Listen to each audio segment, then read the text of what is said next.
Hello my dear students, আজকে আর একটা নতুন অধ্যায় এবং খুব ইম্পর্ট্যান্ট। এখান থেকে একটা প্রায় 4 মার্কসের কোশ্চেন কিন্তু বোর্ডে আসে, ফাইনাল এক্সামে কিন্তু আসে। 4-5 মার্কসের এরকম একটা কোশ্চেন কিন্তু আসে, সব মিলিয়ে অবজেক্টিভ এবং একটু বড় একটা অঙ্ক এরকম আসে কিছু।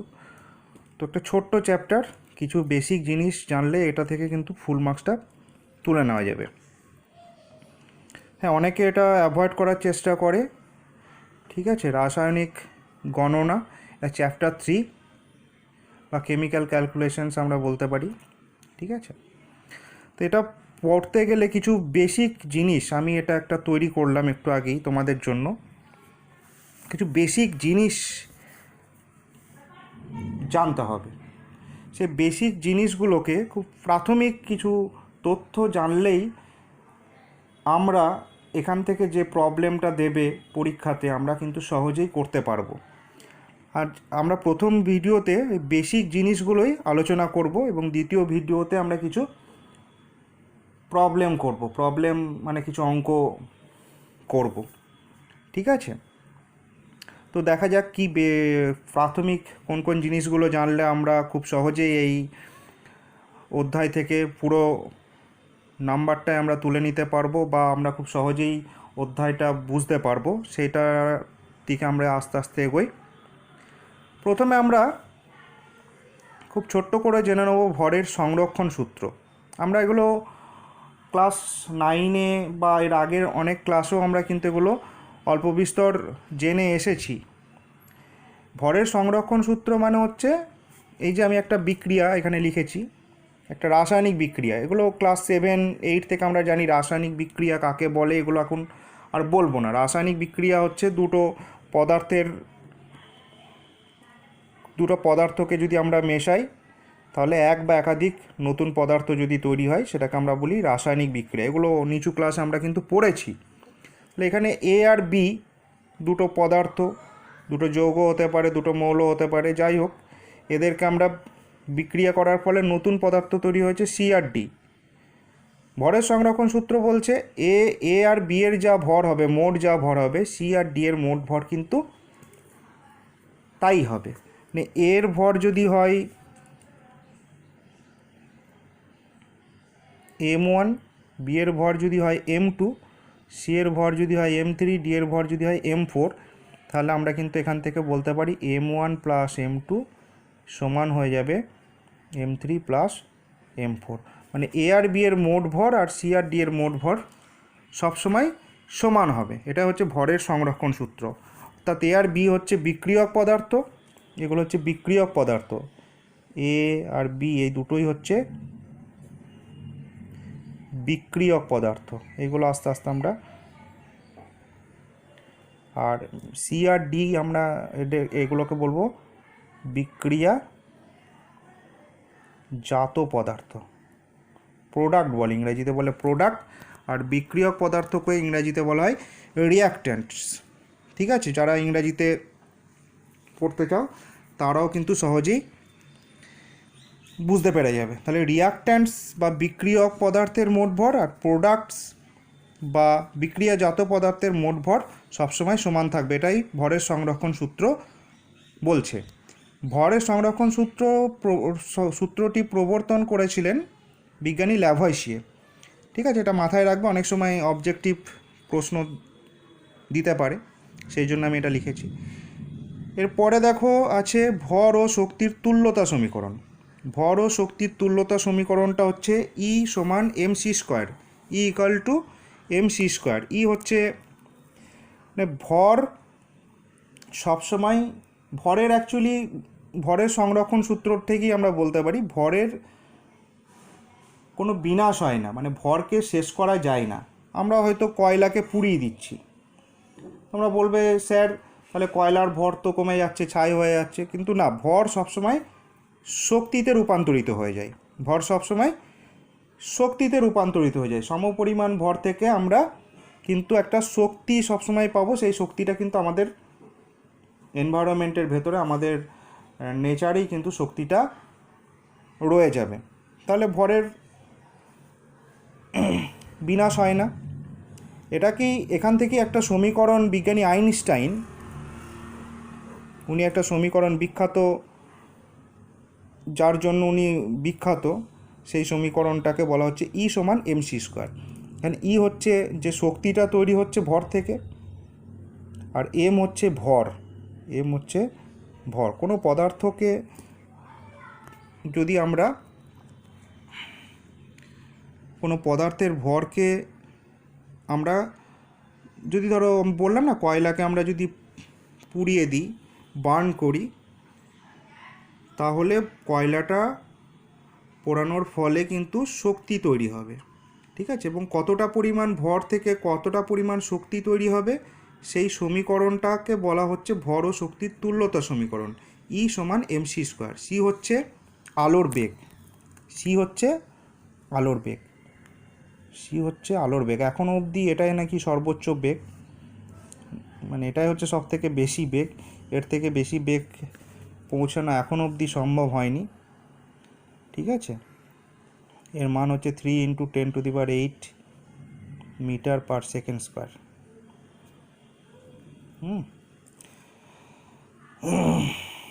আলোর বেগ হচ্ছে 3 × 10⁸ মিটার পার সেকেন্ড, ঠিক আছে? বা 3 × 10⁻10 সেন্টিমিটার পার সেকেন্ড, ঠিক আছে?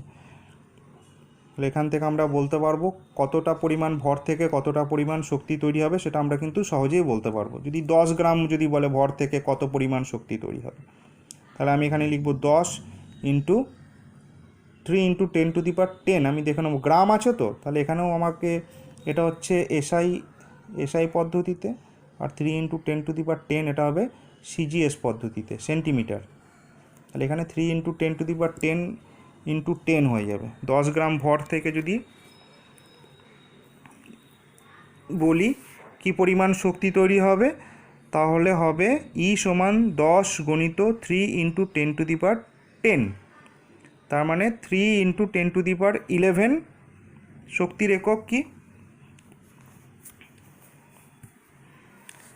জুল বা আর্ক, ঠিক আছে? সিজিএস পদ্ধতিতে হলে জুল, এসআই পদ্ধতিতে হলে আর্ক। তারপরের পয়েন্টে চলে এসো। এগুলো খুব ছোট ছোট ব্যাপার, অত ডিটেলে জানার দরকার নেই, যেটুকু বলছি ওটুকু জানলেই হবে। এরপরে চলে এসো মোল। মোল কথাটা কিন্তু আমরা ক্লাস 9-এ পড়েছি, ঠিক আছে? ক্লাস 9-এর পরমাণুর গঠনে আছে মোল। তো 1 মোল মানে 1 মোল মানে হচ্ছে অ্যাভোগাড্রো সংখ্যক কণা। অ্যাভোগাড্রো সংখ্যার মান কত? 6.023, বা বইয়ে থাকে 6.022 × 10⁻23 সংখ্যক কণা। 1 মোল মানে হচ্ছে 6.022 × 10⁻23 সংখ্যক কণা। কণা মানে হতে পারে অণু, হতে পারে কণা মানে হতে পারে পরমাণু, হতে পারে কণা মানে আয়ন, হতে পারে, ঠিক আছে? যে কোনো কিছুই হতে পারে। 1 মোল যদি বলে দেয়, আমি অ্যাভোগাড্রো সংখ্যক অণু বলতে পারি, অ্যাভোগাড্রো সংখ্যক পরমাণু বলতে পারি। যেরকম যা প্রশ্ন আসবে, অণুর প্রশ্ন হলে অণু লিখব, পরমাণুর প্রশ্ন হলে পরমাণু লিখব, ঠিক আছে? তাহলে 1 মোল, যেমন 1 ডজন মানে হচ্ছে 12টা। আমরা জানি 1 ডজন কলা যদি আমরা বাজারে কিনতে যাই, আমাকে দোকানদার 12টা কলা দেবে, ঠিক? 1 ডজনের মান যেমন 12, 1 মোলের মান হচ্ছে কিন্তু 6.022 × 10⁻23। বিশাল বড় সংখ্যা। 10-এর মাথায় 23টা জিরো থাকবে, মানে 1-এর পিঠে 23টা শূন্য, মানে একটা বিশাল বড় সংখ্যা কিন্তু। তাহলে 1 মোলের মান হচ্ছে, আর এটা কি বলা হয়? অ্যাভোগাড্রো সংখ্যা। এই 6.022 × 10⁻3 কি বলা হয়? অ্যাভোগাড্রো সংখ্যা, NA, অ্যাভোগাড্রো সংখ্যা, অ্যাভোগাড্রো নাম্বার, সিম্বল হচ্ছে NA, ঠিক আছে? তাহলে এটা 1 মোল গেল। এবার চলে এসো মোল সংখ্যা, নাম্বার অফ মোলস। ইংরেজিতে বলা হয় নাম্বার অফ মোলস, ইংরেজিতে বলা হয় নাম্বার অফ মোলস, মানে হচ্ছে প্রদত্ত ভর বাই মোলার ভর। ইংরেজিতে লিখলে কি লিখব? Given mass by molar mass, by molar mass. Mole সংখ্যার এটাই হচ্ছে ফর্মুলা। মোল সংখ্যা বার করতে গেলে এই ফর্মুলাটা ব্যবহার আমরা করতে পারি। প্রদত্ত ভর বা গিভেন মাস মানে ওটা দেওয়া থাকবে। ধরো একটা আমি ছোট্ট উদাহরণ দিচ্ছি, যে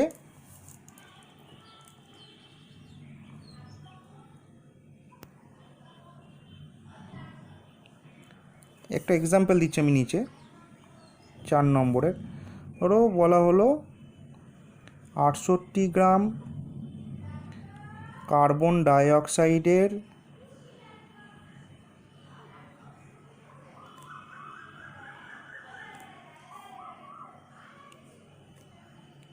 68 গ্রাম কার্বন ডাইঅক্সাইডের মোল সংখ্যা বার করতে দিয়েছে।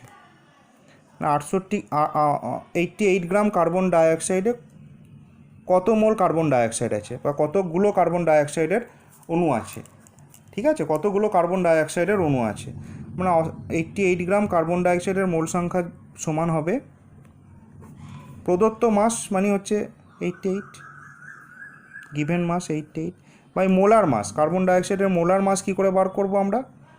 এটা জানতে গেলে কার্বনের পারমাণবিক গুরুত্ব অ্যাটমিক মাস হচ্ছে 12, অক্সিজেনের অ্যাটমিক মাস 16, তাহলে এখানে দুটো অক্সিজেন আছে, তাহলে 2 × 16, তাহলে দেখো 44 এত গ্রাম পার মোল। ঠিক আছে, এটা হচ্ছে কার্বন ডাইঅক্সাইডের যেটা আণবিক গুরুত্ব, সেটাই হচ্ছে তার মোলার মাস। তাহলে 88/44 = 2। কার্বন ডাইঅক্সাইডের মোল সংখ্যা কত? তাহলে 2। বোঝা গেছে? এগুলো পরীক্ষায় দেওয়া থাকবে। কার্বনের পারমাণবিক গুরুত্ব হচ্ছে 12, অক্সিজেনের 16, তাহলে ওর মোলার ভর কত হবে? মোলার ভর বার করতে গেলে আমাকে লিখতে হবে 12, কার্বনের জন্য 12, অক্সিজেনের হচ্ছে 16 দেওয়া থাকবে, যেহেতু দুটো অক্সিজেন আছে 2 × 16, তাহলে টোটাল 44। এটাই হচ্ছে ওর মোলার ভর বা মোলার মাস। তাহলে বসিয়ে দিলে আমি ওর মোল সংখ্যা পেয়ে যাবো। একটা এক্সাম্পল দিয়ে দিলাম। এরপরে চলে যাও, অক্সিজেনের মোলার ভর আমি একটা শিখিয়ে দিলাম এখানে বার করা। অক্সিজেনের মোলার ভর কত? অক্সিজেনের পারমাণবিক গুরুত্ব হচ্ছে 16, অক্সিজেনের পারমাণবিক গুরুত্ব এক্সামে দেওয়া থাকবে ও হচ্ছে 16, তাহলে O2 আছে, তাহলে 2 × 16, অক্সিজেন গ্যাস মানে O2। নাইট্রোজেনের N2 কত? যদি শুধু N বলতো নাইট্রোজেন পরমাণুর মোলার ভর কত, তাহলে হতো 14, নাইট্রোজেনের পারমাণবিক গুরুত্ব হচ্ছে 14, অ্যাটমিক মাস। ঠিক আছে, তাহলে N2 কত হবে? 2 × 14, 28। H2O কত হবে? হাইড্রোজেনের হচ্ছে 1, তাহলে 2 × 1 + 16, অক্সিজেনের 16 মানে 18 গ্রাম পার লিটার। ঠিক আছে, মোলার ভরের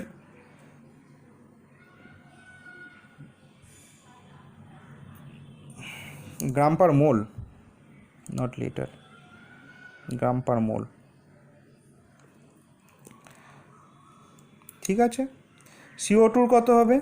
কার্বনের হচ্ছে 12, কার্বনের পারমাণবিক গুরুত্ব কত? 12, একটু আগেই বার করলাম। অক্সিজেনের হচ্ছে 16, তাহলে 2 × 16, টোটাল হবে 44। H2S এর কত? হাইড্রোজেনের হচ্ছে 1, তাহলে 2 × 1, দুটো H2 আছে, H আছে। সালফারের হচ্ছে 32, এগুলো দিয়ে দেওয়া থাকবে। সালফারের পারমাণবিক গুরুত্ব কত, এগুলো দিয়ে দেওয়া থাকবে কোশ্চেনে, তাহলে এটা হবে 34। NH3 কত? নাইট্রোজেনের 14, মুখস্থ হয়ে যায় যেন, নাইট্রোজেন, অক্সিজেন, হাইড্রোজেন, কার্বন, এই কটা যেন মুখস্থ থাকে। সালফার প্রবলেম করতে করতেই মুখস্থ হয়ে যাবে। N এর হচ্ছে 14, হাইড্রোজেনের হচ্ছে 1, তাহলে 3 × 1 17। H2 কত? 2 × 1, শুধু 2, এত গ্রাম পার মোল। ঠিক আছে, মোলার ভর কীভাবে নির্ণয় করতে হবে শিখিয়ে দিলাম। তাহলে মোলার ভর জানতে পারলেই আমরা কিন্তু মোল সংখ্যাও খুব সহজেই বের করতে পারবো। হয়ে গেল। পরে দেখো মোলার আয়তন। মোলার আয়তন মানে হচ্ছে 1 মোল যে কোনো গ্যাসের আয়তন হচ্ছে 22.4 লিটার STPতে। STP মানে হচ্ছে প্রমাণ চাপ এবং উষ্ণতায়, মানে 1 অ্যাটমসফিয়ার চাপ এবং 273 কেলভিন উষ্ণতায়। প্রমাণ STP মানে হচ্ছে স্ট্যান্ডার্ড টেম্পারেচার অ্যান্ড প্রেশার, মানে প্রমাণ চাপ এবং উষ্ণতাতে 1 মোল যে কোনো গ্যাসের আয়তনের মান হচ্ছে 22.4 লিটার। তাহলে 1 মোল CO2 গ্যাস যদি থাকে, 1 মোল CO2 গ্যাসের আয়তন কত STPতে? 22.4 litre, 22.4 litre. Molar volume, molar আয়তন টু মোল কার্বন ডাইঅক্সাইডের ভলিউম কত হবে এসটিপিতে? 2 × 22.4 লিটার। বোঝা গেছে? 1 মোলের যদি হয় 1 মোলের যদি হয় 22.4 লিটার, 2 মোলের কত হবে? 2 × 22.4 লিটার, মানে 44.8 লিটার। বোঝা গেছে? এগুলো আমরা ঐকিক নিয়ম বা ইউনিটারি মেথড এগুলো আমরা বের করে নিতে পারবো খুব সহজেই। বোঝা গেল? এরপরে নাম্বার 7 পয়েন্টে কী লিখেছি আমি? 1 মোল পরিমাণ যে কোনো মৌল বা যৌগে অ্যাভোগাড্রো সংখ্যক পরমাণু বা অণু থাকে। আগেই আমরা বলেছি, যদি বলে 1 মোল O2 মানে হচ্ছে 6.023 × 10⁻23 এত সংখ্যক O2 অণু। O2 হচ্ছে অণু। যদি বলে 1 মোল অক্সিজেন পরমাণু, ও পরমাণু মানে হচ্ছে এই একই 6.022 × 10⁻23 সংখ্যক ও পরমাণু লিখব। তখন আমি O2 লিখছি না কিন্তু। বোঝা গেছে? 1 মোল যে কোনো কিছু যদি আমাকে দেয়, আমি দেখে নেব ওটা অণু আছে না ওটা পরমাণু আছে। যদি বলে 1 মোল অক্সিজেন গ্যাস মানে কত, তাহলে আমি লিখব 6.022 × 10⁻23 সংখ্যক O2 গ্যাস বা O2 অণু, অক্সিজেন অণু। ঠিক আছে? আর অক্সিজেন পরমাণু যদি বলে, তাহলে আমি লিখব 1 মোল অক্সিজেন পরমাণু হচ্ছে এত সংখ্যক অক্সিজেন পরমাণু। বোঝা গেছে? তাহলে যদি প্রশ্ন করে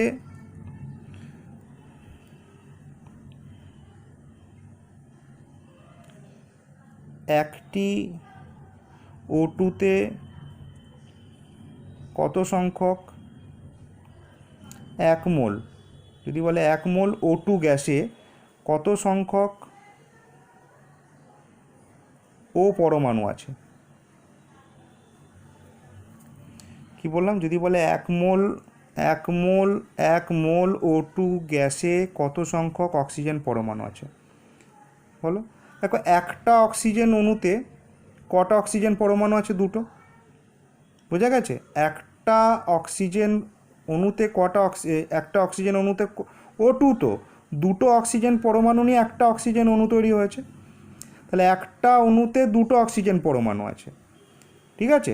তাহলে একটা অণুতে 1 মোল O2 অণু মানে কত? 1 মোল O2 আমি উপরেই লিখেছি, 1 মোল অক্সিজেন অণু মানে অ্যাভোগাড্রো সংখ্যক অক্সিজেন অণু। ঠিক আছে?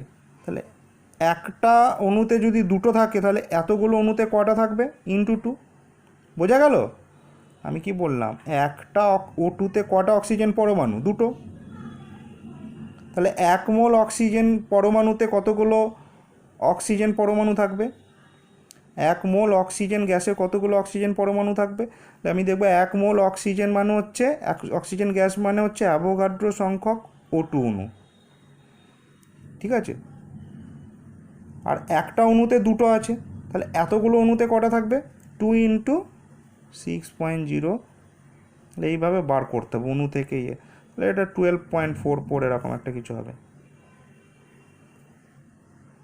এত সংখ্যক পরমাণু থাকবে। বোঝা গেছে কি বললাম? এরপরে চলে এসো, গ্যাসের প্রমাণ ঘনত্ব কাকে বলে? গ্যাসের প্রমাণ ঘনত্ব কিছুই নয়, খুব সহজ। প্রমাণ চাপ ও উষ্ণতা মানে হচ্ছে এসটিপি, মানে 1 অ্যাটমসফিয়ার প্রেশার আর 273 কেলভিন উষ্ণতা। 1 অ্যাটমসফিয়ার প্রেশার এবং 273 কেলভিন যদি টেম্পারেচার হয়, ওটাকেই বলা হয় এসটিপি। প্রমাণ চাপ ও উষ্ণতায় 1 লিটার কোনো গ্যাসের গ্রামে প্রকাশিত ভরকেই বলা হয় গ্যাসটির প্রমাণ ঘনত্ব। বোঝা গেছে? 1 লিটার যে কোনো গ্যাসের গ্রামে যা ভর হবে সেটাকেই আমরা বলি প্রমাণ ঘনত্ব। যদি 10 গ্রাম হয় তাহলে ওর প্রমাণ ঘনত্ব 10। 1 লিটার কোনো গ্যাসের ভর যদি 10 গ্রাম হয় এসটিপিতে, তাহলে ওর প্রমাণ ঘনত্ব 10 হবে। ঠিক আছে? এরপরে হচ্ছে বাষ্প ঘনত্ব বা আপেক্ষিক ঘনত্ব। একে বড় হাতের ডি দিয়ে, ক্যাপিটাল ডি দিয়ে এটাকে এক্সপ্রেস করা হয়, মাথায় রেখো। এটা হচ্ছে, দেখো আমি লিখেছি, এটা আমি ফর্মুলা আকারে লিখেছি। ডি সমান মানে হচ্ছে বাষ্প ঘনত্ব সমান এসটিপিতে নির্দিষ্ট আয়তন গ্যাসের ভর ডিভাইডেড বাই এসটিপিতে সম আয়তন হাইড্রোজেন গ্যাসের ভর। সম আয়তন হাইড্রোজেন গ্যাসের ভর মানে নির্দিষ্ট গ্যাস মানে যে কোনো নির্দিষ্ট আয়তন গ্যাসের ভর মানে যে কোনো গ্যাসের নির্দিষ্ট আয়তনের ভর। না, আয়তনটাকে তোমাকে বলে দিতে হবে, এত লিটার, ঠিক আছে, 10 লিটার, 15 লিটার, 20 লিটার, 2 লিটার, ঠিক আছে। এসটিপিতে নির্দিষ্ট আয়তন যে কোনো গ্যাসের ভর ডিভাইডেড বাই এসটিপিতে সম আয়তন মানে এই গ্যাসের যে আয়তন এখানে নেওয়া হয়েছিল সে একই আয়তন হাইড্রোজেন গ্যাসের ভর, ঠিক আছে। এই অনুপাতটাকেই বলা হয় বাষ্প ঘনত্ব। এসটিপিতে নির্দিষ্ট আয়তন যে কোনো গ্যাসের ভর ডিভাইডেড বাই এসটিপিতে সম আয়তন হাইড্রোজেন গ্যাসের ভর, মানে যে আয়তনটা আমি ওই গ্যাসটা নেবো, ওপরের গ্যাসটা যে আয়তনে নেব হাইড্রোজেনের আয়তনটাও সেই একই হবে। দেখো, ওপরেও ভর নিচেও ভর, ভর ভর কেটে যদি যাই এর কোনো একক থাকবে না, গ্রাম বাই গ্রাম, দুটো গ্রামই যদি কেটে যায় এর কোনো একক নেই। বাষ্প ঘনত্বর কিন্তু কোনো একক নেই। আমরা ক্লাস 9-এ পড়েছিলাম প্রথম অধ্যায়ে এককহীন কিছু রাশির নাম, এটা বাষ্প ঘনত্ব, এর কিন্তু কোনো একক নেই। আর একটা ফর্মুলা এম সমান 2D। এম মানে হচ্ছে আণবিক গুরুত্ব, এর মানে হচ্ছে আণবিক গুরুত্ব, কোনো গ্যাসের আণবিক গুরুত্ব। কোনো গ্যাসের আণবিক গুরুত্ব সমান হচ্ছে 2 গণিত বাষ্প ঘনত্ব, 2 গণিত ডি হচ্ছে বাষ্প ঘনত্ব, উপরেই লিখে দিয়েছি। বড় হাতের এম মানে হচ্ছে আণবিক গুরুত্ব। আণবিক গুরুত্ব কীভাবে বার করতে হয় আমি কিন্তু আগের অধ্যায়ে আগের পাতাতে শিখিয়েছি। মানে H2-র আণবিক গুরুত্ব হবে 2 × 1 2, NH3-র হচ্ছে এত, যেটা অ্যাকচুয়ালি ওই মোলার ভরটাই হচ্ছে আণবিক গুরুত্ব, ঠিক আছে। আণবিক গুরুত্ব লিখলে শুধু 17, আর মোলার ভর লিখলে আমি ওটাকে লিখব এত গ্রাম পার মোল। H2S এর আণবিক গুরুত্ব হবে এইটা 34, ঠিক আছে। তাহলে এগুলো আমরা বার করতে আগের পাতাতেই আমরা কিন্তু শিখে গেছি কিভাবে আণবিক গুরুত্ব বার করতে হয়। আণবিক গুরুত্ব বার করার ক্ষেত্রে কিন্তু আমাদেরকে কোশ্চেনে দিয়ে দেওয়া থাকবে, ধরো H2SO4 এর আণবিক গুরুত্ব ধরো বার করতে দিল, বললো H2SO4 এর আণবিক গুরুত্ব এর এম কী করে বার করব আমি বলছি। হাইড্রোজেনের হচ্ছে 1, সালফারের 32, অক্সিজেনের লিখে দিচ্ছি, হাইড্রোজেনের 1, অক্সিজেনের 16, সালফারের 32। এটা তোমাকে দিয়ে দেওয়া থাকবে যে হাইড্রোজেন, অক্সিজেন এবং সালফারের আণবিক গুরুত্ব যথাক্রমে 1, 16 এবং 32, 1, 16 এবং 32।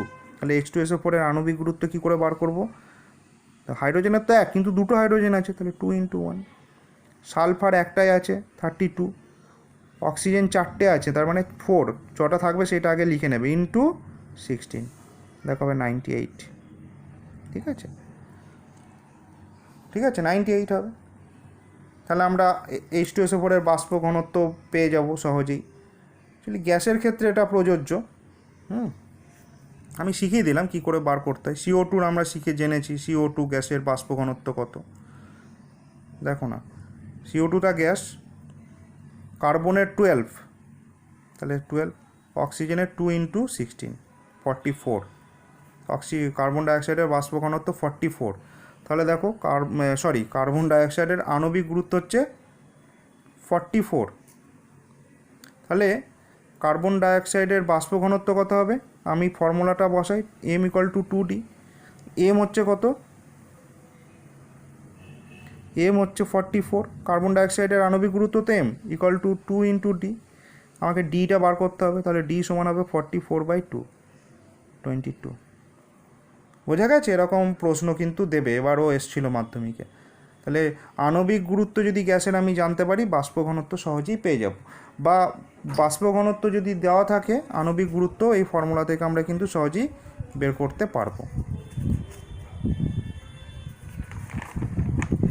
এরপরে যেটা আসবে সেটা হচ্ছে প্রমাণ ঘনত্ব আর বাষ্প ঘনত্বের পার্থক্য পরীক্ষায় দিতে পারে। আমরা সংজ্ঞাটা বলে দেবো। প্রমাণ ঘনত্বর সংজ্ঞা আগে বলেছি, বাষ্প ঘনত্বের সংজ্ঞাও আগে বলেছি। সংজ্ঞাটা একটা বলবো, একটা পার্থক্য, ঠিক আছে, যে এসটিপিতে 1 লিটার গ্যাসের গ্রামে প্রকাশিত ভর, একেই বলে প্রমাণ ঘনত্ব। ঠিক আছে, বাষ্প ঘনত্ব বললাম ওই একটা ফর্মুলা দিয়ে।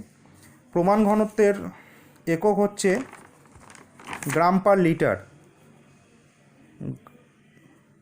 গ্রাম পার লিটার, বা অনেক জায়গায় থাকবে GL⁻⁻1। বাষ্প ঘনত্বের কোনো একক নেই। প্রমাণ ঘনত্ব উষ্ণতা চাপের ওপর নির্ভর করে, বাষ্প ঘনত্ব কিন্তু উষ্ণতা চাপের ওপর নির্ভর করে না। ঠিক আছে, আর একটা জিনিস আমি বলতে ভুলে গেছি, আর একটা পয়েন্ট এখানে মিস করে গেছি। প্রমাণ ঘনত্ব আর বাষ্প ঘনত্বের মধ্যে সম্পর্ক, গ্যাসের প্রমাণ ঘনত্ব আর বাষ্প ঘনত্বের মধ্যে সম্পর্কটা মনে রাখবে। গ্যাসের প্রমাণ ঘনত্ব সমান হচ্ছে বাষ্প ঘনত্ব ইন্টু 0.089, দেখো গ্রাম পার লিটার।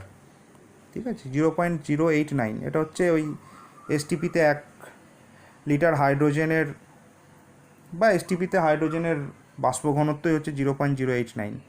ঠিক আছে, ভেপার ডেনসিটি, বাষ্প ঘনত্বকে ইংরেজিতে ডি, এটাকে বলে ভেপার ডেনসিটি, এটাকে বলা হয় ভেপার ডেনসিটি, ইংলিশেও বলে দিলাম একটু। ঠিক আছে, আর এমকে বলা হয় মলিকুলার ওয়েট, আণবিক গুরুত্বকে ইংরেজিতে বলে মলিকুলার ওয়েট। বোঝা গেছে? তাহলে গ্যাসের প্রমাণ ঘনত্ব standard density equal to vapour density into 0.089 gram per litre, এর ইউনিট হচ্ছে গ্রাম পার লিটার। ঠিক আছে, এগুলো ফান্ডামেন্টাল কিছু জিনিস আমরা বলে নিলাম, আলোচনা করে নিলাম। পরের ক্লাসে আমরা আর একটা ক্লাস করলেই হবে, কয়েকটা উদাহরণ করে নিলেই কিন্তু চ্যাপ্টারটা কমপ্লিট হয়ে যাবে। খুব সহজ, এগুলো থেকে কিছু বেসিক কোশ্চেন অ্যান্সার আসবে, এগুলো একটু বাড়িতে ভালো করে সবাই নোট করে নেবে, দরকার হলে একটু বইয়ের সাহায্য নেবে। কিছু প্রশ্ন থাকলে আমাকে তো করতেই পারো। ঠিক আছে।